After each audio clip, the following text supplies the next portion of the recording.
Айнұр Тұрсынбаева: мен қазақтың қарапайым ғана қызымын. Халқым айтыстың аққуы деп даралап, қошеметін аямай, төбесіне көтеріп жатса, мендігім асқынбасын, тәкаппарлығымның тығыны ашылмасын. Алла берген абыройдан ажырау әп-сәтте. Қолда бар бағымды бағалайын деп тілеймін күндіз-түні. Айтыс әлеміне сары ауыз балапан болып келіп, айдынына аққудай қонсам, ол мені әлпештеген халқымның жаратушы берген өнердің арқасы деп білемін. Мен халқымның бір бөлшегімін. Көңілі дархан, жүрегі жомарт. Қазағыммен бірге қуанып, мұңын мұңдап, жоғын жоқтасам, перзенттік үмітімді ақтауға тырысқаным. Қазіргі әлеуметтік желілердің дәурені жүріп тұрған заман. Не іштің, не кидің, қайдасың, кіммен жүрсің, бәрін біліп отырамыз. Ой-пікірлермен бөлісіп, сырларында ақтарып аласың. Ал танымал адамдардың өз аудиториясымен арасындағы дәнекер іспетті. Осылай бір мезетте сан мыңдаған, тіпті миллиондаған халықпен шүйіркелесіп жатқанын. Біреу мақтайды, біреу даттайды, біреу қолдайды. Мен үшін әрқайсының пікірі маңызды. Бірін оқып отырып, кемшілігіңді түзейсің, бірін оқып отырып, қанаттанасың, бірі оқып отырып, елжіреп кетесің, бірін оқып отырып, еркелей қаласың, бірін оқып отырып, ойға батасың. Қысқасы, халық айтса қалт айтпайды, олардың дегендері рас. Кейде инстапарақшамды ақтарып отырып, ішіндегі мен мұндалап тұрғындарын түртіп қоятын бар. Терең мән-мағына жатқан пәлсапа десем де болғандай. Арамызды сан мыңдаған шақырымдар бөліп жатса да, дәл жанымда отырғаныңыздай әңгіме дүкен құрамын сіздермен. Қандай керемет, мен баршаңызды жақсы көремін. Адамның қимасы балалық шағы ғой. Ғашық болу жайлы естігенім болмаса, жүрегіммен сезінбейтін балалық-ай. Біреудің ғашық болып жүрмін деген құлағыма шалып қалса, содан қалыспайын деп ұнайтын объект іздейміз. Кімді таңдасам екен деген ойлар мазалайды. Содан соң менің де басымнан өткен сондай қызығым есімнен әлі кетпейді, баяндап берейін. Ол кезде елімізге танымал жалғыз жұлдыз Мейрамбек Беспаев. Өзі біз құралпас, сыныптағы қыздардың барлығы соған ғашық. Жауапсыз махаббатқа налып, жылағандар да болды арасында. Кейін естідім, сынып емес, мектеп емес, бүтіндей бір ауылдың қыздары ғашық екен оған. Сонымен не керек, барлық қыздан асып түсу туралы ой келді маған. Қазақстанда Мейрамбектен асқан атақты жоқ. Юрий Шатунов деген жұлдыз бар, деді қыздар. Сөйтіп менің объектім Ресей жақтан бірақ шықты. Белые розы әнімен баурап алды емес пе талайды. Ондай болмаса, мен Шатуновқа ғашық болайын деп шештім. Ол кезде әлеуметтік желі деген жоқ. Байланысу тіпті мүмкін емес. Түнде жыратып алып, вдруг Юрамен кездесіп қалсам, орысша қалай сөйлесем деп қиналатынды қайтесіз. Мен өскенше үйленбесе екен деп тілеймін. Тағы да, Юрам эфирден түспейді. Күн сайын жарқырап, апта сайын хит шығарып, ынтықтыра түсті. Айтпақшы, Мейрамбек жайлы ел арасында ол жетім екен, әке-шешесі тастап кетіпті, өзі детдомда тұрады деген әңгіме тарап кеткен болатын. Соларды естіп, мен де Юра жайлы бірдеңе айтқым келеді. Бірақ Шатунов туралы дым білмеймін. Сонда жасым 10-11 шамасында. Сөйтіп жүргенде Шатуновтың танымалдылығы тоқтап, өзі жоқ болып кетті. Менің алғашқы махаббатым осылай баянсыз аяқталды. Шын ғашық болмағаным-ау. Сірә оның жоқ болып кеткенін ойлап тіпті басымды да қатырып жатпадым. Бала кезімізде Мәскеу, қазіргі Голливуд сияқты өте алыс қала болып көрінетін. 8-ші сынып оқып жүргенімде Москвада өтетін мерекелік концертке қатысасыз деген хат алдым. Ал содан ұйықтай алсам ше. Әлі ұшаққа да мініп көрмеген кезім ғой. Москваға немен барсам екен деген сұрақ тұрды да қойды миымда. Самолеттен құлап қалатын шығармын деп қорқамын. Ұзақ болса да пойыз дұрыс қой деймін іштей. Әуеде емес, жерде қауіпсіз дегенім ғой. Мавзолейге барамын, Ленинді көремін, көйлек сатып аламын деген сияқты бала армандар күні-түні маза бермеді. Жолға шығуыма бір апта қалғанда концерт болмайтын болды деген тағы бір хат келді. Өмір сонымен тоқтап қалатындай, ой жылағаным-ай сондағы. Дәл бүгін бармасам Мәскеу көшіп кететіндей көз жасымды көл қылғаным есімде. Содан бері санасам Мәскеуде көрмегеніме 30 жылдай өтіпті. Әйтеуір Ресейге жол түспепті. Бір жолы құрбылармен басқа мемлекетке қыдырып қайтушы шештік. Сол кезде бала күнгі арманым есіме түсті. Яғни Мәскеуге бара алмай жылағаным. Сұрастырсам, қасымдағы қыздар сол Мәскеуге бір емес бірнеше рет барып келген екен. Мәскеуде дым қызығы жоқ деп шіренгендер де болды. Жарайды, бір реті келер деп қойдым. Сіздерге өтірік, маған шын. Қыздармен Мәскеу жайлы әңгімеден кейін арада тура 2 күн өткенде Ресейдің атақты бір дүкенінен шақырту алдым. Ол ма, ұзақ мерзімге келісімшартта жасастық. Көп жағдайда арманымыз орындалмайды деп ойлаймыз. Сенбей де жатамыз. Бірақ әрбір ойымыздан Алла тағала жететінін ұмытпайық. Қандай арман болсын, мейлі, еш күмәнданбаңыз, батырлық болыңыз. Ерте ме кеш пе орындалады. Жай ғана айта салған сөздің өзі жүзеге асып кететінін біліп жүріңіздер. Америка, Франция, Италия бәрін көргенге не жетсін, лайым, қайда жүрсеңіздер де сапарларыңыз сәтті болсын. Интернет жоқ, WhatsApp жоқ, ұялы телефон жоқ заман. Конверттің сыртына аттай шап, адаспай тап деп жазғанға шеберіміз бәріміз. Мен ақындарға хат жазатынмын. Хатты сәлем хат, алтыннан ардақты, күмістен салмақты досым деп бастайтын едім. Арасына фото салып жіберетінмін.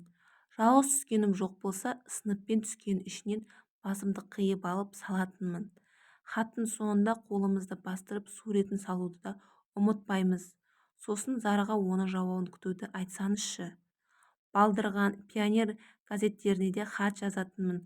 Сол газеттерге жазылған мекенжай арқылы белгісіз адамдар да хат жазып тұратын. Бірде таныс емес бір жігіттен хат келді маған. Қателеспесем Құлсары қаласынан, аты жөні Ыбыраев қайраткер болуы керек. Айнұр, жағдайыңыз қалай? Сіз үнді киноларын жақсы көресіз бе? Мен өте жақсы көремін. Мысалы, мына кинолар деп 100 киноның 100 актердің 100 актрисаның атын жазыпты да сау болыңыз деп аяқтапты хатын. Қайран балалық-ай. Балалықтың қызықты сәттерін еске алғанда ой бір күлесін-ау. Мұнайған сәттеріңізде дереу балалық жаққа оймен саяхат жасаңыз. Әп сәтте жадырап шыға келесіз. Жасымыз 40-тан асып барады. Осы 40 жасымыз тағы қаншаға созылады, оны білуші тек бір Алла. Ал сол Алла тағала беретін ғұмырды мәнді, мағыналы етіп қызықты өткізу, көлеңкесінен күнегейін көп болуы тек өзімізге байланысты. Менің соған анық көзім жетті, ұққаным.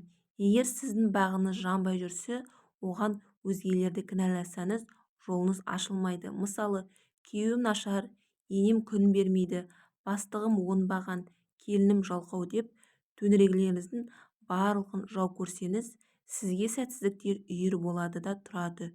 100%. Бұл менің өзімнің өмірлік тәжірибемнен алған сабағым. Мен ғана сүттен ақ судан таза сияқты тағдырыма өзімді емес өзгелерді кінәлаушы едім. Жұртқа өкпелеген сайын ашуланшақ болып кеттім. Бәрі саған не болған деп сұрайтын. Тіпті менен қашқақтай бастады. Соңымнан неше түрлі өсек те ерді. Бір күні маған мынандай бір ой сап ете қалды. Тәк, маған неге ылғи нашар адамдар жолығады осы? Неге мен жұрт сияқты жарқырай алмай қалдым? Неге менің жолым сәтсіз бола берді? Сол сауалдарға жауап іздей бастадым.